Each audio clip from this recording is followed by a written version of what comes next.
At the edge of the town, where the streets gave way to fields and silence, there stood a house that had forgotten laughter. Its windows, dim with dust, looked out like tired eyes. The roof sagged, the walls held their breath, and the air around it seemed heavy with memories too fragile to touch. Henry turned the old key and pushed the door open. The hinges moaned in protest, as though the house itself resented being disturbed. Inside, the air carried the scent of wood long abandoned, of rooms once alive but now hollow. He stepped across the threshold and felt it immediately. The emptiness was not just in the rooms but in his own chest. Once, this house had been warm. He could still hear echoes if he tried, Margaret's laughter floating from the kitchen, the thunder of small feet on the stairs, the chaos and comfort of family. Now the walls stood bare, stripped of everything but silence. Henry lowered himself into a chair that felt too wide for one man alone.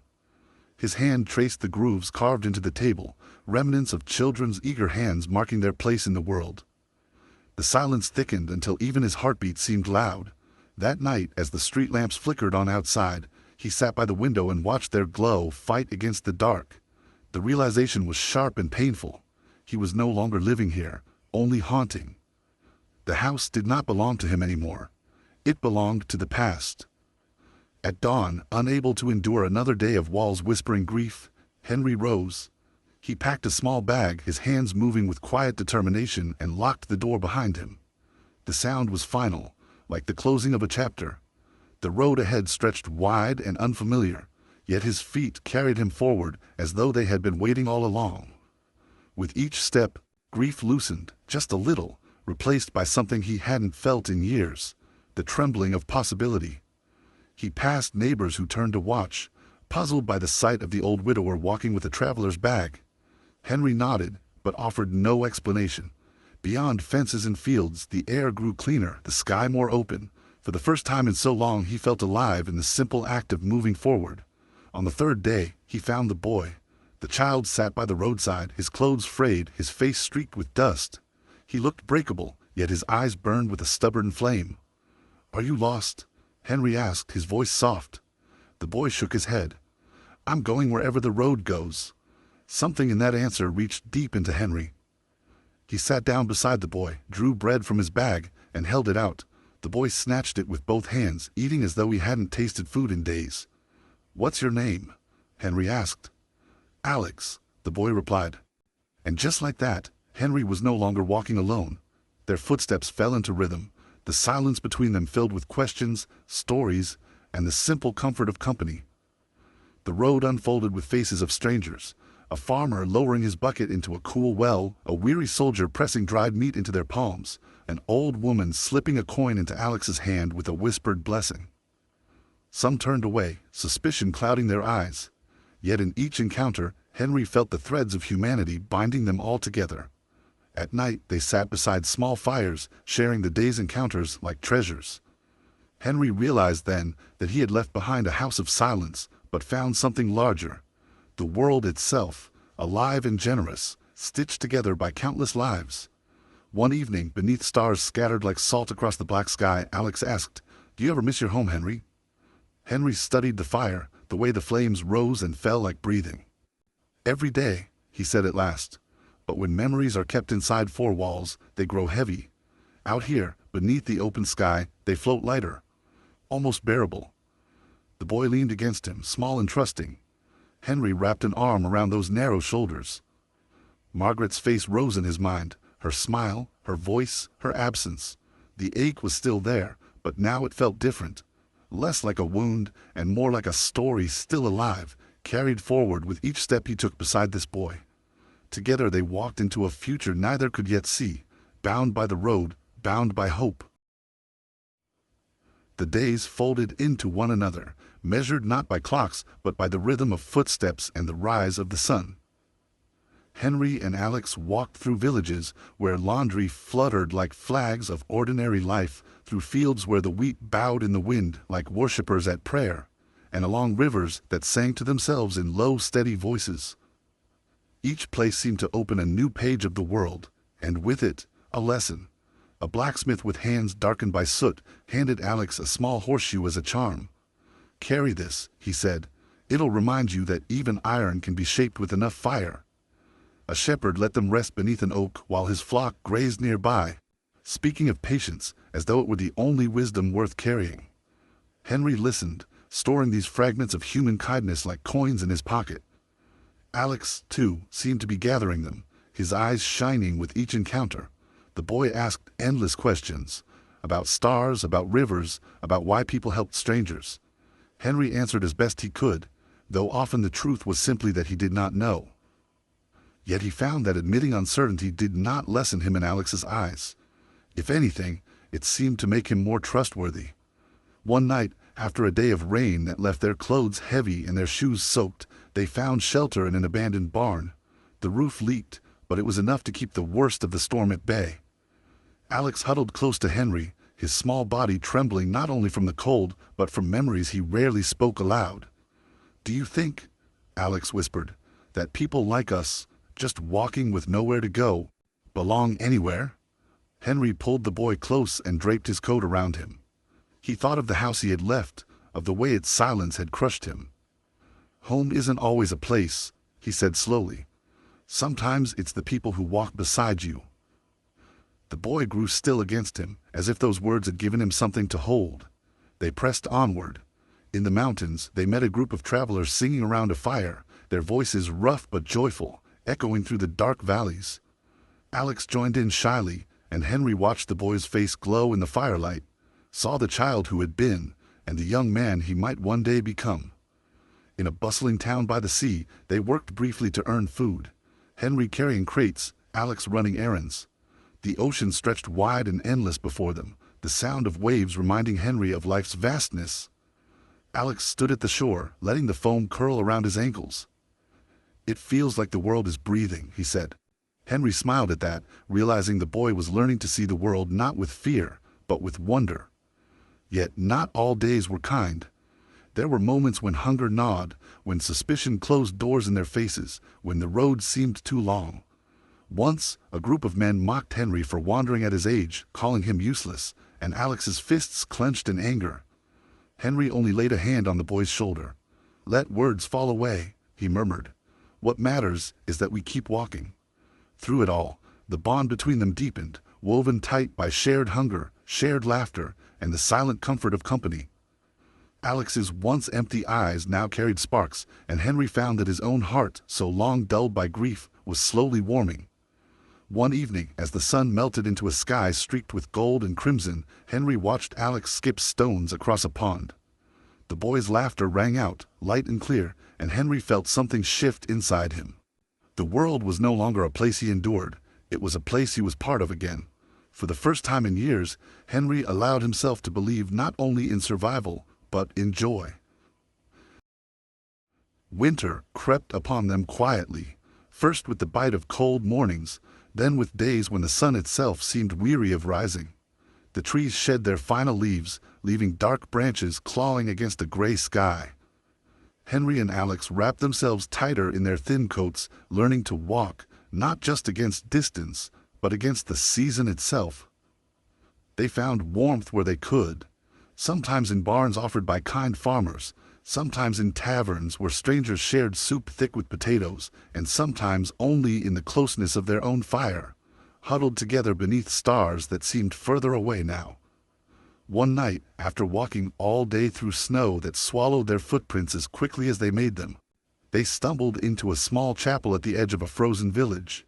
Inside, the air was warmer, scented faintly with candle wax. A priest, gray-bearded and gentle-eyed, welcomed them without question. He gave them bread, poured hot broth into bowls, and said simply, "No one should face winter alone." As Alex ate hungrily, Henry sat quietly, watching the boy's shoulders relax in the presence of safety. Gratitude pressed against his chest so strongly that he felt it might crack him open. Later, as they lay on makeshift bedding, Alex whispered, "Do you think people like him exist everywhere? People who don't even ask, just help?" Henry thought of Margaret, her open heart, the way she used to leave bread on the doorstep for anyone who might pass. "Yes," he said, "the world is harder than we wish it to be, but kindness still lives in it, scattered like hidden fires. And if you walk far enough, you'll find them." The boy's breathing slowed, his small hand gripping Henry's sleeve even in sleep. Henry stayed awake, listening to the wind clawing at the chapel walls, and realized that the road was changing him. He was no longer the man who had left his silent house with nothing but sorrow. He was becoming someone new, someone capable not just of enduring, but of carrying another's hope. As winter deepened, so did their bond. They learned each other's silences, shared each other's laughter, and found strength in the rhythm of two sets of footsteps instead of one. There were hardships, nights when hunger gnawed too deep, days when the cold turned their breath to smoke, but they faced them together, and that togetherness became its own kind of shelter. One evening, in a valley where the snow reflected the moonlight so brightly it seemed like walking inside a dream, Alex stopped. He tilted his face to the sky, cheeks flushed with cold, and said, "Do you ever think, maybe this is what life is supposed to be? Not the houses or the towns, but the walking, the meeting, the sharing." Henry followed his gaze, and for a moment he saw it too. The vast quiet beauty of the world, the way their journey itself seemed to hold meaning. He smiled faintly. "Perhaps," he said, "perhaps the road is the truest home of all." The boy grinned, his teeth flashing in the moonlight, and ran a few steps ahead, his footprints dark against the glowing snow. Henry watched him with a warmth that no fire could match. Somewhere in the distance, the road curved and disappeared, as it always did. And yet, Henry no longer feared what lay beyond the bend. For the first time in many years, he felt that wherever it led, he would not be walking toward loss, but toward life. Spring returned slowly, almost shyly, as though the earth itself was unsure whether it was safe to bloom again. The snow thinned, rivers began to whisper louder, and shy blades of grass pushed through the thawing ground. Henry and Alex shed their heavy layers piece by piece, walking lighter now, though their journey had carved strength into their bodies and a quiet resilience into their hearts. They came to a small town built on the edge of rolling hills, where orchards stretched like green quilts over the land. The air carried the perfume of blossoms, and children's laughter floated down narrow streets. For the first time in months, Henry allowed himself to feel something like ease. They stayed there for several weeks, taking work where they could, Henry mending fences, Alex helping in the market. One evening, after a long day, Alex returned with an apple in his hand, its skin glowing red in the dusk. He tossed it to Henry with a grin. "I earned this one," he said proudly. Henry bit into it, the juice sharp and sweet, and realized that what he was tasting wasn't just fruit, but the flavor of survival transformed into joy. The townspeople grew to know them, not as wanderers, but as neighbors. And yet, Henry knew they could not linger forever. The road still called, its quiet song woven into every sunrise. When they finally left, the town gathered to wish them well. A woman pressed a loaf of bread into Alex's arms. A farmer handed Henry a walking stick carved with care. "For the miles ahead," he said. The boy's eyes shone with the kind of wonder that only kindness can spark. Their journey carried them through valleys glowing with wildflowers, across rivers that shimmered like sheets of glass, and up ridges where the world seemed to stretch forever. At night, they would sit beneath skies so heavy with stars it felt as though they might fall. Alex often asked questions about them, whether each star held a story, a home, a life. Henry didn't always know the answers, but he knew the questions themselves mattered. It was during one of those nights, their fire burning low, that Alex asked in a quiet voice, "Do you ever think of the people you left behind?" Henry's chest tightened. He thought of Margaret, of the life they had built, and of the silence that had followed her absence. For a long while he said nothing. Then softly, "Every step I take is with her. Some days the memory hurts. Some days it feels like she's walking beside me.